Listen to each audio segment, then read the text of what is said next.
People often ignore flaws in the things they love the most because, well, it's perfect in their eyes. Today I'm going to cover Star Wars, 10 major flaws of the original trilogy that fans chose to ignore. Welcome back to Spinning Film, let's get into the video. Number 10, the first lightsaber duel. While the practicality standstill lightsaber battle between Darth Vader and Obi-Wan Kenobi was the first of many, it was lackluster. A major flaw of the battle itself is when Obi-Wan does a random spin to dodge a saber strike and Vader has plenty of time to strike again, but doesn't. Movie choreography wasn't quite up to snuff at the time compared to what we'd later be treated to in the series, but given the climactic battle the two engage in the third episode of the series, this just seems laughable.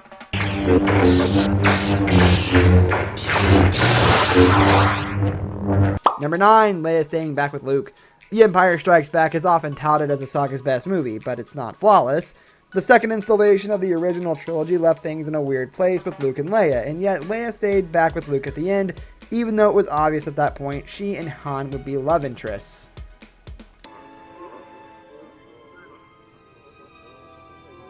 Number 8, when Leia told Han to stop.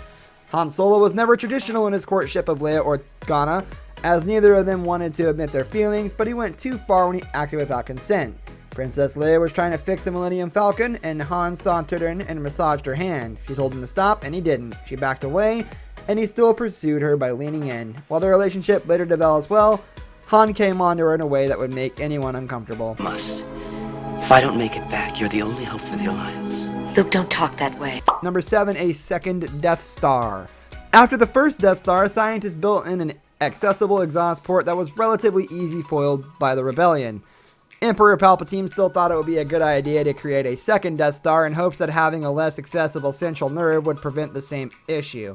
The fact that this evil mastermind assumed that with a rebellion lingering in the galaxy that he would be able to build a second planet-killing machine and not get caught or foiled is a major flaw in his judgment and the films, though it's a testament to the arrogance of the Emperor. Number 6, Luke landing on Dagobah. By the time Luke was in search of Jedi Master Yoda, he had some semblance of what the Force was and some coordinates to get into the swamp planet of Dagobah. What didn't make sense here is how he landed so near to where Yoda would be. Maybe it can be chalked up to Yoda knowing through the Force that Luke has landed, but it was just another moment unexplained.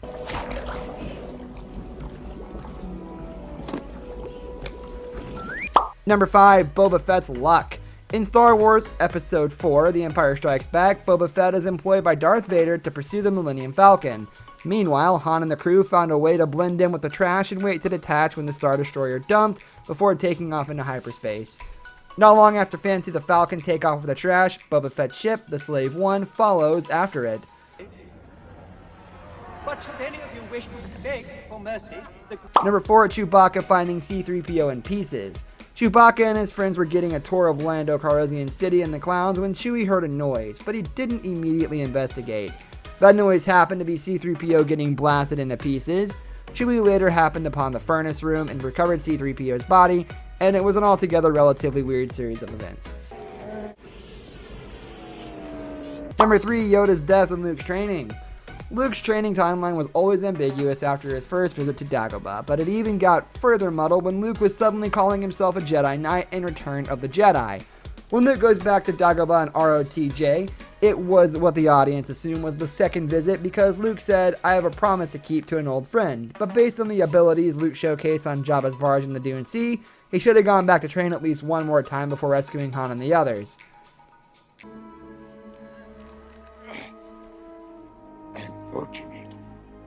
Number 2, treatment of women. Leia Organa is one of the most iconic and powerful female roles in fiction to this day, but the original trilogy lacked the ability to properly highlight women in the Star Wars universe and had trouble communicating sexy versus sexualization. The greatest example of this flaw is when Leia is forced to wear the metal bikini as a slave to Jabba the Hutt.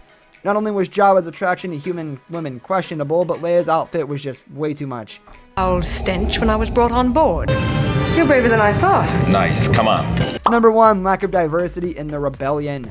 While the racial uniformity of the Empire makes sense as a parallel for Nazi Germany, the rebellion is formed to fight for all the planets, and as such, it's supposed to show how rich the galaxy is in alien species.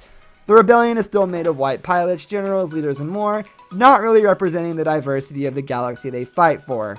Chewbacca is really one of the few aliens we see in the rebellion, and Lando is the only person of color. There are plenty of alien species seen in the background as showcased in the iconic Mos Eisley Cantina scene, but their appearances are so fleeting that they could hardly even be counted as extras. This brings us to the end of our video. I hope you enjoyed it. Hit like if you did, and don't forget to subscribe to our channel so you don't miss out on any of our videos in the future. Also watch the 2 videos that are on your screen because I'm sure you'll love them. With that, I'll see you in the next video.